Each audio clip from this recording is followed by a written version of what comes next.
Greetings, adventurers. This is Chris, aka Nos, with new adventures in Skyrim. I hope everything's going well with you and you're taking care of yourselves and the ones you love. Today is the third episode of RPing Tips, Tricks, and Experiences. And as always, we'll start with the golden rule of role playing.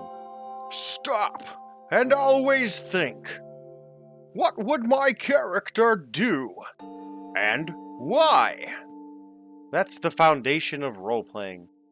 But now, just the tip. Take part of Skyrim, be it the lore, its people, or the world. Tamrielic history, or perhaps simply a road or a town, and make it your own. Immersion is so key to role-playing, and the more the better. A great way to add depth and immersion to a character is to take something in Skyrim and more or less lay claim to it. This is easier in some places as there are unnamed and unmarked locations and items, but this can also be done with named things and events, and I'll unpack both of those a little bit. Starting with the former unmarked and unnamed things. I'm saying to think of a name, a link, or some irrelevant future thing to incorporate into your character's story. A most obvious example, as this is one I'm considering using with Glamic, is the Mammoth Graveyard. It is an unmarked location near the Lorius Farm west of Whiterun. This place has no story or quests, and as mentioned, is not even named. It's just kind of called the Mammoth Graveyard because look at it. So that aside, it's really either neat to see if you're just a casual player, or if you're someone like me who always looks to have something catch my character's attention and invoke whatever emotions or thoughts that they specifically would feel at that time. This is a gem to me. Glamic would love to live here. Open, natural, that connection to the hunt and the chase. Long nights looking up at the, starry sky, the two moons chasing each other overhead. Fizban would likely kind of just wonder what happened, what caused it, and be on his way, but maybe make a hypothesis or two. And with that said, what would your character do after walking up and seeing this? I'm curious. Let me know in the comments section below. That massive digression aside, Glamic may make that place his home as mentioned. That is one way to make something unnamed and interesting your own. Then name it. Off the top of my head, I think Glamic would call it the Bone Pit, as he's just rather original like that. Fizban has another example of this, as he has an enchanted ring that conjures a spirit to fight for him. Now, Fizban and I are both talkers, so even casually, we would talk to a ghost. In that capacity, Fizban did not feel right talking to something as there's some form of sentience to it, but not knowing or referring to it by an actual name. It just didn't seem proper. So in the absence of a name, and since he kept saying, "Hey you, come here, hey you, let's go," he simply named it, "Hey you," so now he'll kind of just say, "Hey you, let's go, hey you, are you okay? Hey you, look over there, get him." What do you think Hey you's name should be?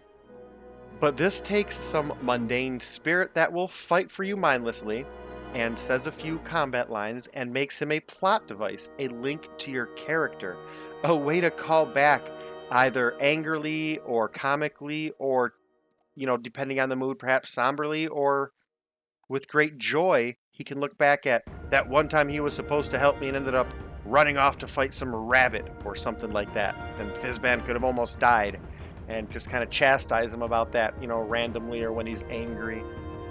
But now that last part, taking named things and still making them yours. This is taking part of the established lore and history of the game, or again, an event in the game, and adding it to make a unique experience for you, your character, and anyone else who you share that with. A quick example of this is how Glamic had an entire character arc develop of him thinking that the Dark Brotherhood assassins were trying to kill his wife and not him. And that was all simply brought on by the basic mechanic of the game, which is a random interaction where a Dark Brotherhood assassin comes at you, which essentially is just a way for the game to introduce one of the main factions to you. But I took it and made it something more. This triggered him going out and, in Glamic's dumb face-first method, trying to find and kill the Dark Brotherhood. And this was awesome because it's something I didn't know was an option in the game until I realized that it was going to go there in the arc. What I thought I would have to do is turn off all essential NPCs, kill Astrid, and then deal with however that broke any game things. Then in looking it up, I realized that, okay, there's an actual quest after you kill Astrid, and then I left it at that and went through what I did, again, not knowing what I was in for, and it was awesome. And it all started with me taking that simple Dark Brotherhood quest and doing something different with how my character at that point in Skyrim would have interacted with it. Now, had he not been married to Cammy, and if I'm not mistaken, the first time he was attacked by them, he was with Cammy, which is why he took it as them attacking her. But had he not been with her, it may have changed that whole character arc as him shrugging it off, because if assassins come at him, he doesn't necessarily care. That's the irony of it. He has people trying to kill him, and animals and giants and now dragons trying to kill him. So to him, you know, a bunch of assassins coming after him is no big deal. The context of them coming after his wife, though, was just not something he could live with and tolerate, and that was really awesome. Now, going on to Fizban, I resort to his religion and the mod Winter Suns a lot. A mod that adds religion and worship of gods in various capacities and devotion aspects. It's really neat. As a follower of Arcade, a certain percentage of bodies that you kill will allow you to pray over them and raise the devotion to Arcade. So that's cool. That would have added immersion to my character, but I'm like, I got a better idea. I'm going to take it one step further. And what I did was take some time and write short prayers, and I would read them aloud as Fizban upon saying those prayers and praying over those bodies. So this reminds me, you can take some mundane aspect and, again, use it and tie it back to something. So, yeah, that was neat. Now, this is relevant and awesome because as I was watching my old roleplays, and my roleplays are organic and progress so much on their own, I kind of look at it like I put them in front of the window and they grow themselves towards the sun. But Fizban didn't start religious. He accidentally followed Julianos at first, and if I'm not mistaken, it was just off of a random shrine he found on a body in the mountain.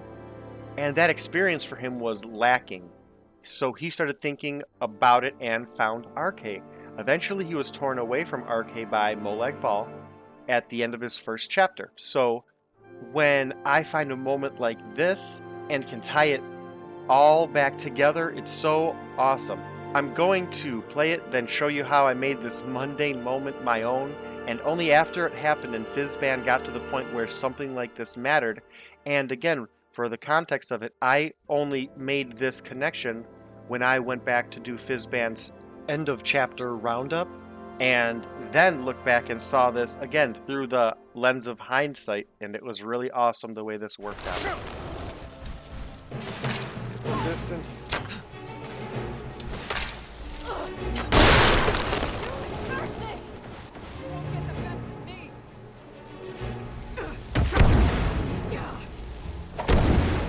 Doing?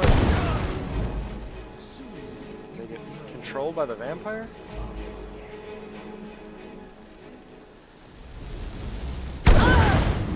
What is happening?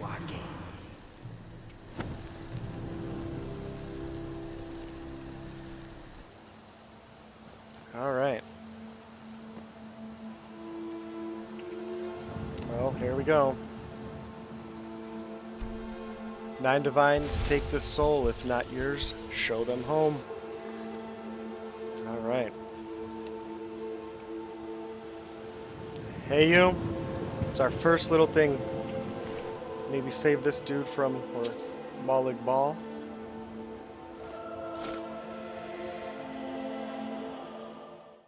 Okay, so in short, I made this whole event the reason Molag Bal, a spiteful Daedra, would show interest in Fizban. This moment, taking a soul from Molag Bal, drew his ire, and he was planning since then, waiting for a chance to get back at Fizban. And so now, was it Fizban who wanted to go to Markarth and explore the Dwemer history there?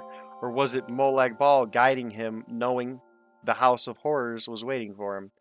This is how you take moments like that in Skyrim and just make them yours. Last two little things are Glamick has renamed a few things in his game. He calls Shearpoint Frost Shearpoint.